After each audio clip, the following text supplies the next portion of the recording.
I never will go back to Alabama.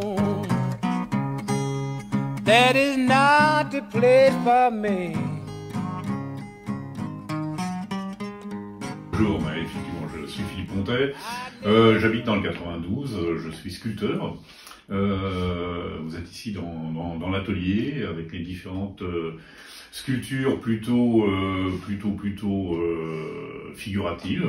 Et alors en fait, la première passion avant la sculpture, parce que la sculpture c'est pas très ancien, ça date d'une dizaine d'années grosso modo. En fait, la première passion c'était la photo. La moto, et en fait les deux sont liés parce que le voyage ça fournit de la matière à faire de la photo, éventuellement à publier, à faire des expos. Voilà, donc j'ai fait beaucoup de motos en Europe, en Afrique, sur le continent américain. J'ai fait un grand voyage qu'on a appelé à l'époque Alaska Terre de Feu, où on a traversé effectivement tu peux me situer les les trois années Amériques. Donc ça se situait à peu près dans les années 81. Voilà, donc sans oublier la traversée des États-Unis plusieurs fois, comme la Classic Route 66, la Classic Route 61, la route du blues. Et voilà, donc tout ça, ça a généré des photos qui ont quelquefois été publiées. Quand j'ai fait le voyage Alaska Terre de Feu, par exemple, j'étais aidé par les films Fuji à l'époque, c'était de l'argentique, hein, donc une centaine de pellicules avec soi, donc c'était un peu plus compliqué qu'avec le numérique aujourd'hui. J'ai commencé par la moto, forcément, hein, le jour de mes 18 ans, j'avais mon permis moto et la moto m'attendait dans le garage. Bon, ça a classiquement commencé par des 125 et puis ça a monté. Je suis monté en gamme, donc classiquement 125 et plus gros. Et voilà, pour les motos en tout cas. Et il y a une petite histoire aussi là-dessus, c'est que quand, en étant ado, tous mes copains avaient des mobylettes, voire des motos. Moi, mes parents ne voulaient pas que j'aie ni de moto ni de mobylette. Et donc, je les suivais comme je pouvais en vélo. Et on m'appelle encore aujourd'hui Philippe à vélo pour certains de mes anciens amis. Voilà. À l'époque, j'étais fan de Suzuki. Voilà. Donc, les 125 Suzuki, les 850 Suzuki, des 3 cylindres, et ainsi de suite. Voilà pour les motos avec lesquelles j'ai commencé à faire beaucoup de voyages en fait. Voilà. Autant d'autres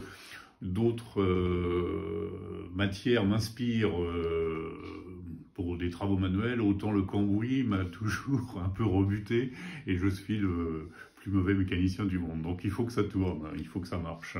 Les voitures, ça a été lié aussi au voyage. Après la moto, en fait, la première voiture que j'ai eue était un buggy, ce qui m'a permis de faire des voyages, notamment en Afrique, avec mon frère, où on a beaucoup voyagé avec ce fameux buggy.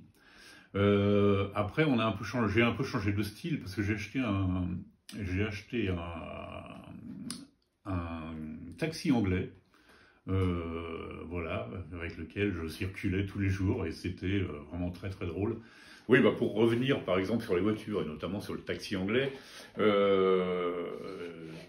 c'est l'époque que ma femme était en province, donc j'allais la chercher le vendredi soir à Roissy quand elle descendait de son avion et j'allais donc avec le taxi anglais en mettant derrière, vous savez le taxi anglais, il y a une séparation entre le passager et puis le conducteur, avec une table côté passager. Donc je mettais toujours une bouteille de champagne dans la voiture et voilà, j'allais la chercher comme ça. Je sais plus ce que j'ai eu comme voiture. Après, ça a été un peu plus classique parce que la moto prenait toujours le dessus en fait. Hein. Je me déplace qu'en moto pour des raisons pratiques et de plaisir. Voilà. Et ensuite, longtemps après. Je l'ai toujours aujourd'hui, c'est une MGA de 1956, voilà, qui est une voiture de collection, bien sûr, avec la spécificité des voitures de l'époque, c'est-à-dire des formes absolument magnifiques, féminines. On pourrait y voir une sculpture, en fait, hein, dans ces voitures.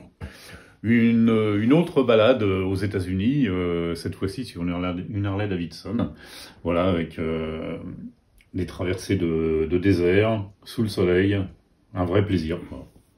Voilà, Laurel et Hardy au volant d'une Ford T, un peu, voilà, l'origine de la voiture, on va dire, pour le grand public. Et l'humour, oui, c'est une part importante de ce qui m'entoure, bien entendu.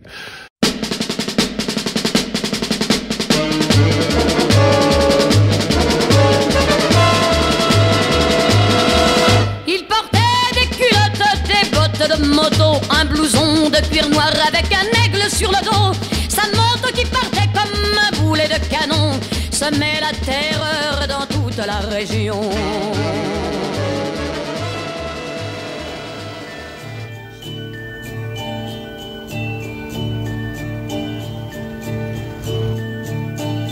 When I'm 5, I will wash my face and hands all by myself. When I'm 5, I will chew and spit tobacco like my grandfather Jones. 'Cause I'm only 4 and 5 is far away.